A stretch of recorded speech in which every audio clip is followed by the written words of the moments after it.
Bismillahirrahmanirrahim. Assalamualaikum warahmatullahi wabarakatuh. Hamdan wa syukran lillah, salatan wa salaman ala rasulillah Muhammad ibn Abdullah. Asyhadu an la ilaha illallah wahdahu la syarikalah wa asyhadu anna Muhammadan abduhu wa rasuluh la nabiyya wa la rasula ba'dah. Rabbi shrah li sadri wa yassir li amri wa hlul 'uqdatam min lisani yafqahu qawli, amma ba'd. Kepada yang dihormati Bapak Kepala Madrasah Aliyah Negeri Salatiga, Bapak Ketua Komite berserta jajarannya, Ibu Bapak Guru dan pegawai Man Salatiga, anak-anakku yang saya banggakan dan saya sayangi, anak-anak kelas 10, 11, 12 yang sebentar lagi akan menjadi alumni dan alumni Man Salatiga dimanapun kalian berada. Pertama dan yang paling utama, marilah kita panjatkan puja dan puji syukur kita terhadap Allah Subhanahu wa Ta'ala yang hanya dengan rahmatnya, dengan kasih sayangnya kita dapat bermuajahah pada kesempatan kali ini dalam acara kajian Semarak Ramadan 1442 Hijriah. Karena tidak ada kata yang pantas kita ucapkan selain syukur biqauli alhamdulillahirabbil alamin atas segala nikmat yang Allah berikan, nikmat sehat, nikmat sempat, nikmat luang waktu. Karena mungkin kesehatan yang sekarang kita anggap biasa saja, mungkin waktu luang yang kita anggap biasa saja, bagi beberapa orang di luar sana itu sesuatu yang sangat berharga, sesuatu yang sangat mereka impikan, sesuatu yang sangat mereka inginkan. Semoga saudara-saudara kita yang sedang dilanda kesusahan, ditimpa musibah, sakit dan lain sebagainya selalu diberi kesabaran dan kekuatan oleh Allah Subhanahu wa Ta'ala. Yang kedua, tak lupa salawat dan salam selalu kita sanjungkan kepada junjungan kita Nabi Agung Muhammad Sallallahu Alaihi Wasallam, dan karena beliaulah kita bisa hari ini merasakan nikmatnya iman dan Islam, merasakan nikmatnya sejuknya membaca Al-Quran, tadarus bersama-sama. Karena Allah sudah janji, wa idza qara'tal Qur'an ja'alna bainaka wa bainal ladzina la yu'minuna bil akhirati hijaban mastura. Jadi Allah sudah janjikan ketika engkau membaca Al-Quran, maka kami akan jadikan antara engkau dan orang-orang yang tidak mengimani akhirat, orang-orang yang tidak mau mengimani Allah, akhirat, rasul-rasulnya, kitab-kitabnya itu hijaban mastura. Hijab itu penutup yang tertutup. Jadi ada dinding pemisah antara kita dengan orang-orang yang tidak mempercayai hari akhirat. Jadi bersyukurlah, kita bersyukur, alhamdulillah hari ini kita bisa tadarus bersama. Ada yang bisa melafalkan langsung, ada yang cukup menyimak, sama saja. Jadi pahalanya sama saja. Kemudian yang ketiga, saya ucapkan terima kasih kepada tim kurikulum Man Salatiga yang telah memberikan kita kesempatan yang baik dengan tagline tetap ngaji di tengah pandemi itu luar biasa sekali. Karena bagaimanapun juga hidup kita intinya adalah belajar. Seumur hidup kita habiskan untuk belajar. Belajar apa saja? Belajar ilmunya Allah. Ilmunya Allah itu wasi'ah, luas sekali. Jadi misalkan anak-anak didikku gitu belajar ilmu ekonomi, niatkan untuk belajar ilmunya Allah. Matematika, biologi, fisika, kimia, semuanya ilmunya Allah. Jadi niatkan yang baik. Hari ini kita juga niat belajar bersama, niat mengaji bersama, mentadabburi firman-firman Allah, mempelajari hadis-hadisnya Rasulullah, mempelajari apa yang ada di sekitar kita, fenomena yang ada di sekitar kita. Karena apa? Awwalu ma nuzila fil Quran ya Iqra, bacalah. Maka kita membaca semua yang ada di sekitar kita baca. Kok keadaannya begini, maka kita harus begini. Keadaannya begitu, kita harus begitu. Kita harus menjadi pribadi yang gampang switch gitu ya, gampang untuk menyesuaikan diri dengan lingkungan sekitar. Jadi semoga puasa kita pada tahun ini semoga seperti puasanya ulat, bukan seperti puasanya ular. Pernah dengar kisah tentang puasanya ulat dan ular? Nah, kalau ular itu ketika dia untuk keberlangsungan hidupnya, dia membutuhkan satu proses melungsung gitu ya, berganti kulit. Maka dia harus berpuasa untuk sekian waktu, dia harus menahan diri untuk tidak makan. Kemudian setelah puasanya selesai, jatah waktu puasa selesai, maka dia akan mengelupas kulitnya kemudian menjadi kulit yang baru. Tapi apakah ada perbedaan ketika ulat sebelum melungsungi dengan sesudah melungsungi? Ular, maksud saya ular. nggak ada namanya tetap ular. Tabiatnya masih tetap sama, ya kan? Makanannya masih tetap sama, karakternya masih tetap sama, ular. Tapi kalau ulat itu ulat itu dikenal sebagai binatang yang rakus ya. Kalau misalkan Anda punya waktu untuk mengamati ulat, itu dia tuh makan tuh tiada henti. Makan terus daun-daun dimakan, bisa jadi satu pohon gitu itu bisa dihabiskan sendiri. Dia makan terus tiada henti gitu. Tapi ada masanya ketika selesai itu, dia harus bermetamorfosis. Kemudian dia harus berpuasa berlindung di balik kentung ya. Bahasanya apa? Kepombong. Dia bersembunyi di situ, puasa, menahan dirinya untuk tidak makan, tidak minum, tidak melihat dunia luar karena dia berada dalam kepombong.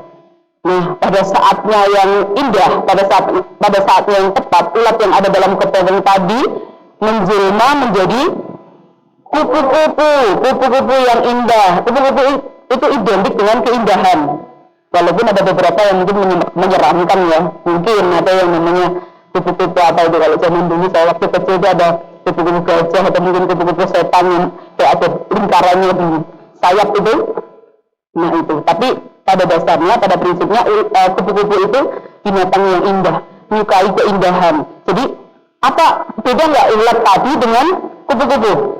Beda sekali. Jadi yang namanya pertama ulat menjadi kupu-kupu, karakternya berubah, makanannya pun berubah, tabiatnya berubah.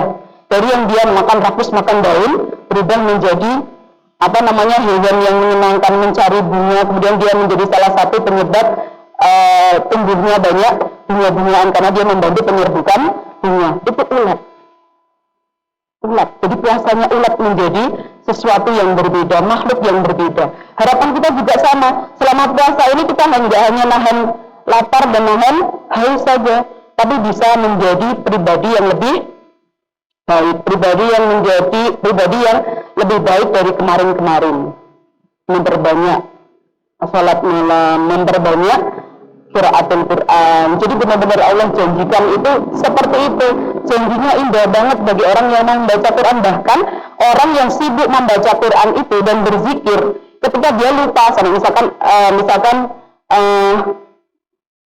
kalian gitu habis sholat, belum biasanya kan doa ya, nah itu lupa, habis sholat langsung ambil Quran aja, membaca Quran, asik membaca Quran, merasakan indahnya membaca, merasakan lezatnya membaca Quran, kemudian kamu lupa berdoa. Allah janjikan maka akan aku beri sebaik-baik pemberian kepada orang yang meminta. Jadi artinya tanpa kita minta pun tuh Allah sudah tahu gitu, sudah tahu apa yang kita inginkan.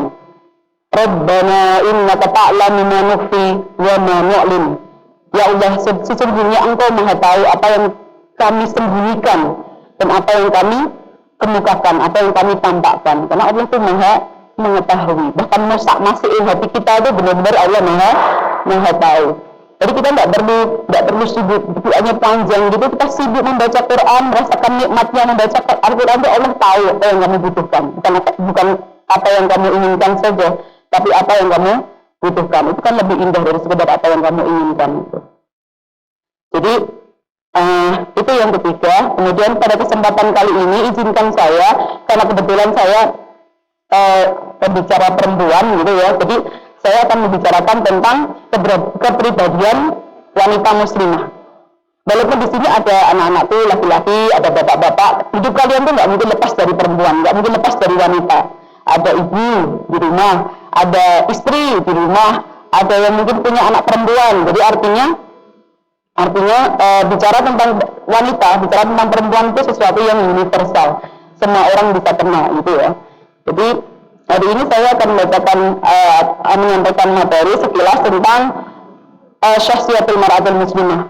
Nah, di sini yang khususnya akan saya bahas adalah mi'atu khoslah litakwini asyakhsiyatul mutamayyizah. Jadi kayak semacam khoslah di mana tabiat, kebiasaan, ciri-ciri gitu ya. Ada 100 tabiat, kebiasaan, ciri-ciri untuk menjadi seorang perempuan atau wanita bisyakhsiyatul mutamayyizah, dengan excellent personality. Jadi bukan hanya sekedar good personality, tapi excellent personality. Jadi kepribadian yang luar biasa. Apakah itu mudah? Tentu saja tidak.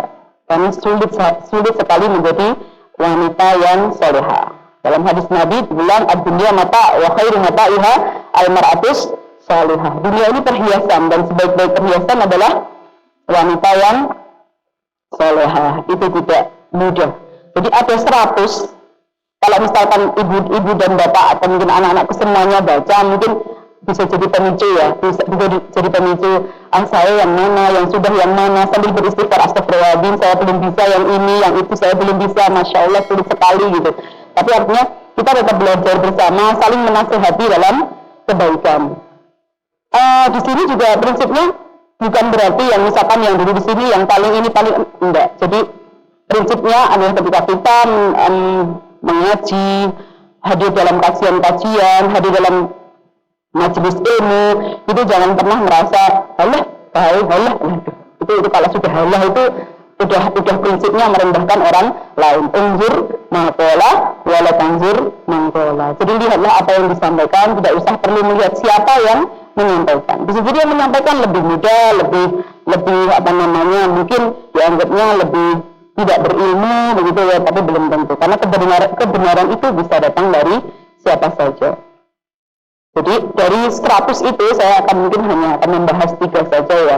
3 saja itu mungkin prakteknya juga nggak semudah diucapkan. Tapi mari kita belajar bersama-sama. Saya juga sedang dalam proses untuk menjadi pribadi yang lebih baik dari hari ke hari. Tuh. Karena kita harus berpegang ketika menyampaikan sesuatu itu, kita berpegang pada prinsip, karena Nabi sendiri yang bilang dalam hadis riwayat Muslim, man dalla ala khairin falahu mislu ajri fa'ilihi. Jadi siapa yang menunjukkan kepada kebaikan, maka pahalanya itu sama dengan pelakunya. Jadi tidak usah khawatir, misalkan dalam ibu-ibu di grup WA, misalkan Bu Umi Haminah atau mungkin Bu Nazil misalkan menyampaikan nih bulan ini ayam ibunya tuh jatuhnya di tanggal ini. Tidak usah khawatir. Kalau ternyata ada yang berpuasa di 3 hari itu, 13, 14, 15 itu, maka Bu Umi Haminah atau mungkin siapa yang menyampaikan itu dapat pahalanya orang yang berpuasa tadi. Kan enak kan?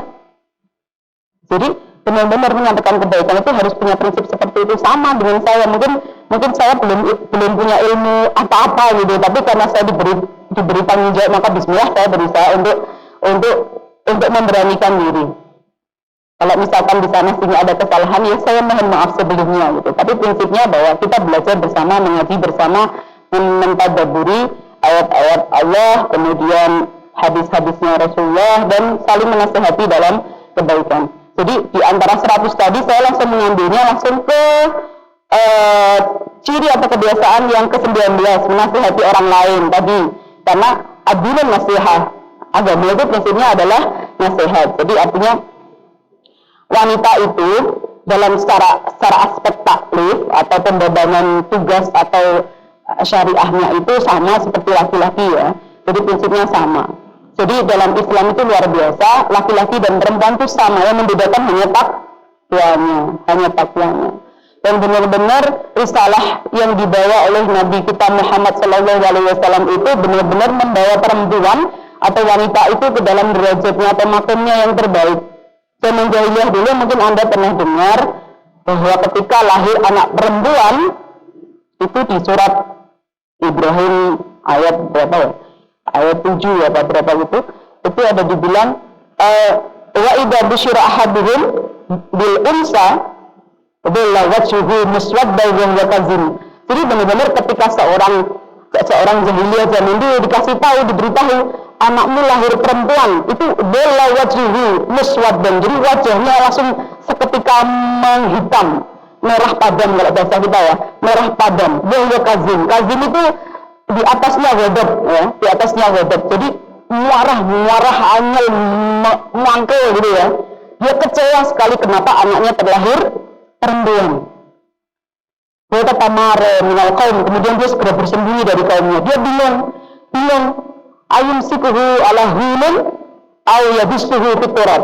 Kemudian dia bingung, dia bersembunyi, dia mau melanjutkan memelihara bayi perempuan ini dalam kehinaan atau yabisuhu fiturab, menguburnya di dalam tanah. Jadi ada istilah dulu kayak menguburnya hidup-hidup gitu. Ala sa'a ma yahkumun, itu kayak semacam demikian jelek orang-orang dahulu itu memberi keputusan tentang anak perempuan. Zaman sekarang nggak ada lagi. Hari ini misalkan punya anak perempuan, lucunya, masya Allah, gizi sehat, sudah bahagia sekali. Coba kalau itu lahir di zaman jahiliyah, kan beda ceritanya. Jadi benar-benar makanya sampai ada hadis itu kalau misalkan seseorang punya anak perempuan 3 ya, kalau nggak salah 3 ya, itu maka dia akan bertemu Rasulullah di surga. Kenapa? Karena mendidik anak perempuan itu jauh lebih sulit daripada mendidik anak laki-laki. Dan dalam budaya kita yang masih patriarki, mungkin anak laki-laki itu biasanya lebih lebih diunggulkan gitu kan, lebih diunggulkan. Maka ada misalkan barang siapa yang menyenangkan anak perempuannya niat karena Allah, maka akan disayang oleh Rasulullah. Jadi kalau menyenangkan anak laki-laki itu sudah wajar ya. Tapi kalau menyenangkan anak perempuan, maka janjinya akan disayang oleh Rasulullah. Nah nanti kalau sampai rumah anak-anak kalian bilang, ibu saya mau beli ini apa kamu bu nyenangi anak perempuan gitu, nanti kan disayang sama Rasulullah gitu kan. Boleh itu dijadikan itu. Jadi kalau misalkan saya punya anak perempuan dan anak laki-laki, jadi kalau misalkan saya nuruti anak perempuan, yakin saya niati nyenangi anak perempuan. Karena menyenangi anak laki-laki sudah otomatis kita orang Jawa ya, orang Jawa itu anak laki-laki itu udah kayak yang kesayangan gitu. Itu benar-benar.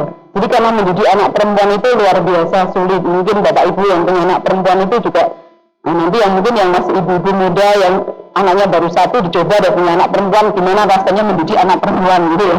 Apalagi zaman sekarang masya Allah ya, anak-anak remaja putri itu kalau misalnya dikucing kenceng bedal, tapi kalau bablas ya kan.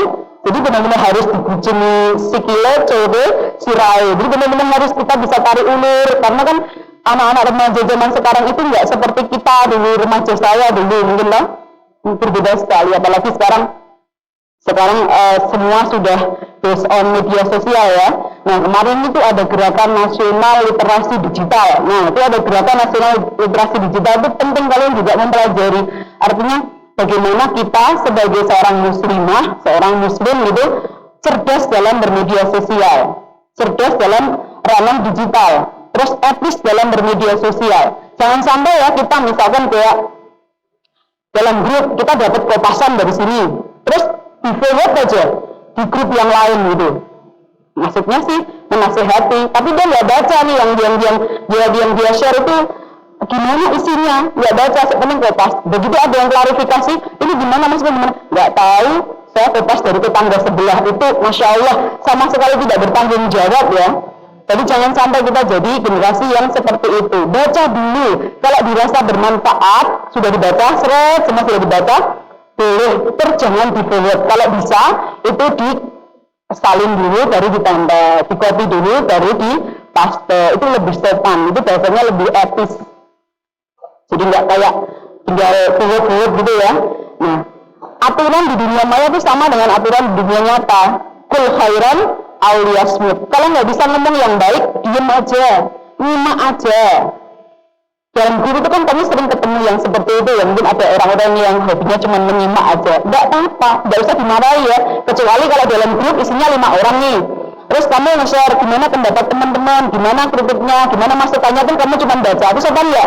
Itu sama sekali nggak sopan. Tapi kalau di grup yang rame, banyak banget pesertanya, terus sifatnya hanya pemberitahuan gitu, nggak ada yang dimintai apa-apa, kita diam aja, nyimak, baca aja nggak apa-apa. Tapi kalau yang di grup sedikit, dimintai jawaban, masukan, kritikan, kok kita cuman baca aja, itu kayaknya it's not polite gitu, kayak nggak sopan gitu.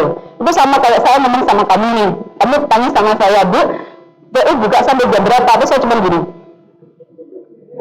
rasanya gimana? Cuma liatin doang gitu, rasanya kan nggak asik, kan mending saya jawab, maaf mas saya nggak tahu, atau mungkin saya buka normal seperti biasa sampai jam 2 gitu, itu kan sopan ya.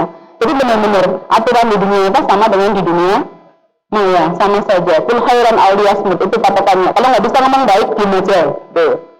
Daripada kita komentar nanti malah salah, nah membuat orang lain marah kan malah repot. Jadi mending diam aja gitu. Terus lagi tadi yang soal kopas tadi, dalam hadis-hadis yang diriwayatkan di kitab ini misalkan, itu rata-rata hadis Bukhari, kalau nggak hadis Muslim. mereka itu adalah quality garanti atau jaminan kualitas bahwa hadisnya hadis sahih. Kenapa? Karena ada satu kisah Imam Bukhari itu untuk memastikan sanadnya nyambung kepada Rasulullah itu benar-benar melakukan perjalanan sebulan penuh hanya untuk memastikan bahwa sanadnya itu nyambung kepada Rasulullah. Luar biasa toh, untuk memastikan bahwa ini sahih. Sebulan penuh dilakukan. Lagi dapat dari mana share tanpa tahu sumbernya apa. Apalagi yang bawahnya ada tulisan kalau tidak di-share maka keturunan Anda akan bla bla bla bla bla, itu Masya Allah ya. Jangan sampai kita tuh jadi generasi yang seperti itu gitu. Tinggal masyarakat bagi bawahnya ternyata ancaman itu sama sekali jelas itu tidak dapat dipertanggungjawabkan, tidak usah di-share yang kayak gitu. Misal keturunannya anak turunnya dunyanya sial seumur hidup. Padahal ketika kita berdoa Asmaul Husna setiap hari itu doa kita kan di Asma'ikal Husna ighfir lana dzunubana wali walidina terus sampai dzurriyyatina. Dzurriyyah itu keturunan, bahkan anak cucu kita yang kita belum tahu bentuknya kayak apa aja udah kita mintakan ampunan. Itu kan luar biasanya. Ya kan? Jangankan putune, anak dari dia gitu. Jangankan anak tapi pasangan aja belum jelas gitu kayak gitu. Jadi benar-benar sampai keturunan kita udah kita doakan, udah kita mintakan ampunan. Jadi artinya kok ada tulisan terus bagaimana ancaman anak turunnya sial seumur hidup, ya Masya Allah, berarti itu benar-benar tidak boleh di-share. Yang seperti itu tidak usah di-share ya. Kalaupun itu ternyata isinya bagus ya kamu cerdas sedikit lah diketok seret gitu ya, yang ancaman dihapus gitu kan. Terus ketika kamu mengkopas atau menyalin ke grup lain atau ke orang lain gitu, pastikan kamu kasih caption gitu ya. Tulisan ini bagus dan menginspirasi saya misalkan gitu. Monggo silahkan dibaca kalau waktu senggang. Jadi artinya kamu menyampaikan sesuatu yang baik itu dengan cara yang baik. Mau'izah hasanah dengan cara yang baik. Itu menasihati orang lain gitu. Jadi saya di sini tidak dalam rangka menasihati, tapi menasihati diri sendiri dan orang. Terus misalkan ada lagi, misalkan orang yang suka nge-share kalimat-kalimat bijak dalam agama itu, tidak usah dikomentarin, lah uripe ngomong, tidak usah ya. Orang yang niat baik, tidak suka dibiarin aja, kalau bermanfaat diambil, kalau enggak ya sudah di skip aja. Tidak usah dikomentari kalau ini pribadi dia kayak ngomongnya gini-gini, tidak usah. Sudah baik dia mau nge-share yang baik, daripada dia nge-share kemaksiatannya kan malah repot ya. Jadi tidak usah suka menghakimi orang lain gitu. Terus kita langsung yang berikutnya, kita di ciri yang ke-41 tidak hasad. Hasad itu Masya Allah ya, hasad itu umul amrad, penyakit hati. Jadi hasad itu sifat iri, dengki, itu adalah ibunya penyakit hati. Na'udzubillah semua. Na'udzubillah. Ada satu kisah sahabat Anas bin Malik itu mengisahkan suatu saat itu mereka sedang duduk-duduk bersama Rasulullah. Kemudian Rasulullah bersabda, sebentar lagi akan lewat seorang ahli surga. Sahabat lihat dong siapa, apalah misalkan ada di majelis begini terus datang. Datang salah seorang sahabat Ansor datang. Biasa aja dia jenggotnya habis wudhu gitu, kelihatan habis wudhu sambil megang dua sandalnya gitu ke masjid gitu sholat. Terus hari yang kedua sama Rasul bilang sebentar lagi akan lewat seorang ahli surga, calon ahli surga. Sahabat yang lain nengok lagi, ternyata orang yang sama berturut-turut sampai hari ketiga. Orang yang sama, salah satu sahabat Ansor yang orangnya tuh pendiam gitu, nggak istimewa gitu loh, biasa aja gitu.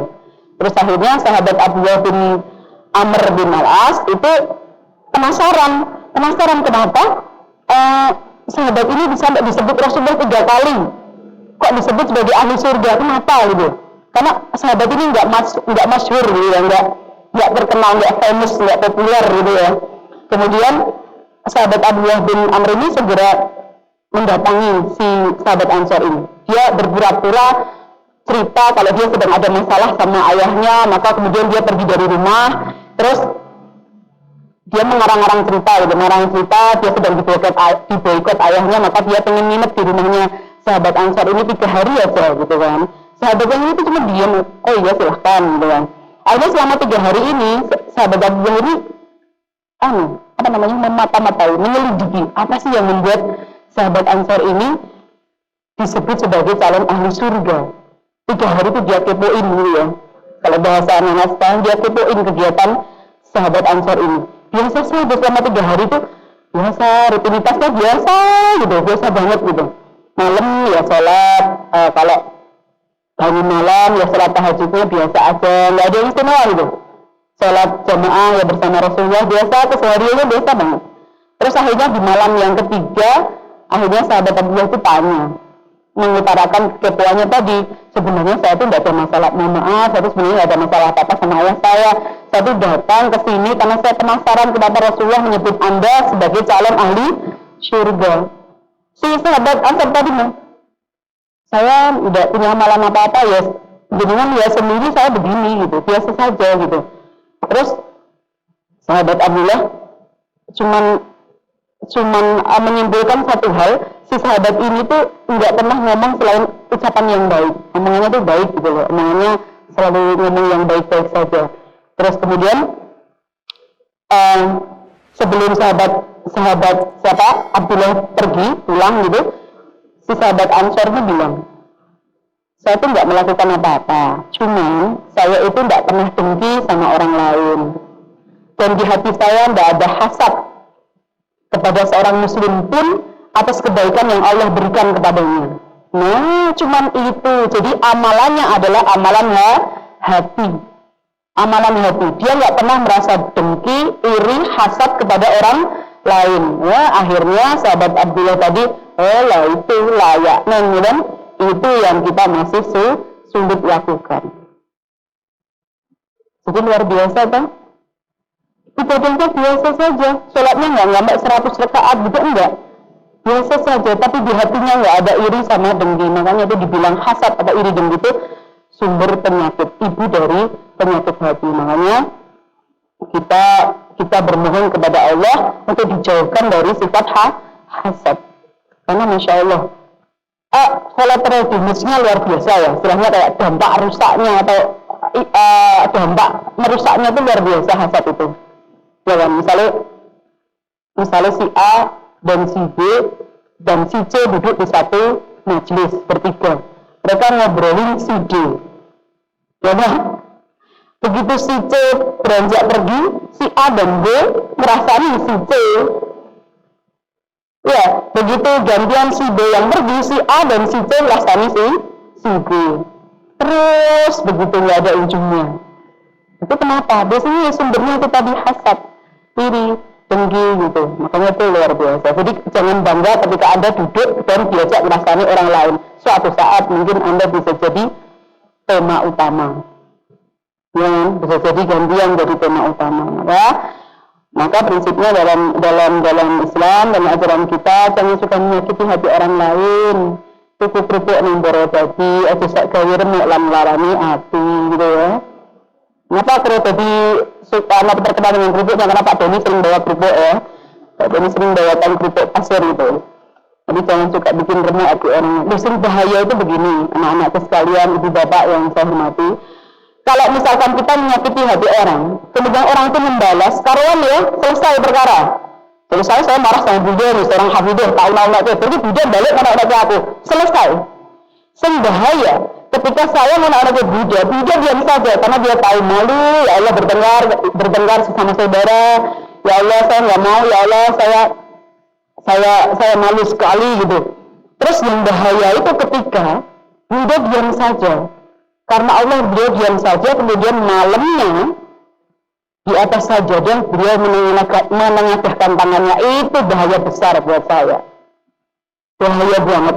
Jadi jangan dikira orang yang diam saja ketika kita sakiti hatinya itu terus kita menang gitu, jangan bangga ya, terus malah bilang, teman toh, sentak dulu toh, meminta ada rambali saja naudzubillah semua, naudzubillah. Bahaya itu justru ketika dia diam saja, dia mengalah. Karena kalau terjadi pertengkaran dia malu dengan yang lainnya, tapi dia mengadu kepada Allah. Ya Allah, hatiku sakit sekali ya Allah. Waduh itu, insya Allah ya, bahaya banget itu. Dan itu biasanya ibu-ibu yang suka begitu, yang mengadukan semua persoalannya kepada Allah. Di malam yang sunyi itu benar-benar diam, dia menangis merapat, ya Allah. Hati saya sakit sekali ya Allah. Fitnah ini terasa menusuk hati saya ya Allah. Saya nggak sanggup menanggungnya ya Allah. Mau cerita ke teman saya malu ya Allah. Ya yakin Gusti Allah. Yaitu Anda dalam masalah besar. Ya kan? Jadi kan Allah bersama orang yang doanya orang-orang terzalimi yang dikabulkan sama Allah. Tapi terzalimi dalam arti yang sebenarnya ya, bukan yang misalnya dikasih tugas apa, misalkan merasa terzalimi gitu ya. Konteksnya harus tepat ya, terzalimi dalam konteks yang harus benar-benar tepat gitu. Jadi sampai Ibnu Taimiyah bilang bahwa dalam kitabnya Majmu'ul Fatawa, dari tidak ada seorang pun yang bisa istilahnya selamat dari hasad. Kita semua ini pasti pernah istilahnya kayak maksud kerempet hati gitu ada orang, ini ya hebat, ini ya misalnya itu kan kita nggak tahu usahanya dia seperti apa sehingga dia menjadi pribadi yang moncer, misalkan prestasinya di mana-mana, kita kan nggak tahu. Kita tidur, beliaunya sedang di depan laptop mencari tahu gitu ya kan, kita santai-santai, beliau bekerja keras, buku lujuhdin gitu kan, dengan semangat yang membara untuk mencari tahu, belajar kan nggak tahu, tahunya tiba-tiba sukses terus kita bilang, alah DM-nya, nah itu sama sekali nggak adil ya, sama sekali nggak adil. Jadi benar-benar sampai Ibnu Taimiyah, hampir seluruh manusia pernah terjangkiti hasad. Tidak ada selamat darinya kecuali hanya segelintir orang yang dikehendaki Allah. Karenanya dikatakan tidak ada jasad yang selamat dari hasad. Namun orang yang tercela menampakkannya dan orang yang mulia menyembunyikannya. Jadi orang yang mulia itu hatinya tahu, ya Allah ini hasad, ini iri, dengki, Masya Allah, astagfirullahaladzim, ya Allah jauhkan saya dari hasad ya Allah. Terus kemudian lega hati kita untuk mengucapkan selamat ya, gitu kan, dengan keberhasilan orang lain, dengan kebaikan yang Allah berikan kepada orang lain. Mabruk, mabruk, congratulations, dan kita ucapkannya dengan tulus. Kalau belum bisa tulus, mending-mending ya. Kalau belum bisa tulus itu mending-mending ya apa-apa. Aku sih angel ya, harus mengucapkan selamat ya, wis apa-apa. Ya kan? Tapi kita istilahnya kayak beristighfar kepada Allah bahwa kita belum berhasil jadi pribadi yang tulus gitu. Selalu, tiap hari kita selalu beristighfar. Nah, di antara penyakit, ada 99 penyakit hati itu kan termasuk di antaranya ada takabur, sombong, ada macam-macam ya, ada riya gitu. Nah, yang sekarang kita tuh hati-hati dalam bermedia sosial itu adalah riya tadi. Jadi antara tahadus bil nikmah dengan riya itu bedanya tipis banget. Alhamdulillah hari ini saya bisa tarawih dengan lancar. Ini kira-kira riya apa tahadus bil nikmah? Hanya kamu dan Allah yang tahu ya. Jadi benar-benar hanya masuk hati kita tuh benar-benar hanya Allah yang tahu. Kita tuh nulis status seperti itu tuh niatnya apa? Tahadus bil nikmah atau riya? Karena kan memang tahadus bil nikmah kan memang diperintahkan Allah dalam surat Ad-Duha ayat terakhir itu, wa amma bi ni'mati rabbika fahaddits. Dengan kebaikan yang Allah berikan pada kita maka ceritakanlah. Jadi kita cerita ke teman itu yang baik-baik saja, yang sedih-sedih itu disimpan dalam hati, jangan diumbar-umbar ke orang lain. Satu dua orang mungkin simpati, yang lainnya malah ngekorke ya kan. Nah jadi benar-benar kalau yang baik-baik itu ceritakan saja. Alhamdulillah semua masak golak dulu, jangan gitu, enggak apa-apa. Terus apa gimana atau ini jadi gini-gini, bola itu bagus. Sedih-sedih rasa cerita yang cukup orang yang kita percaya saja, ibu kita, mungkin saudara perempuan kita, atau mungkin enggak, saya nggak mau cerita, saya hanya mau cerita ke Allah, boleh ya.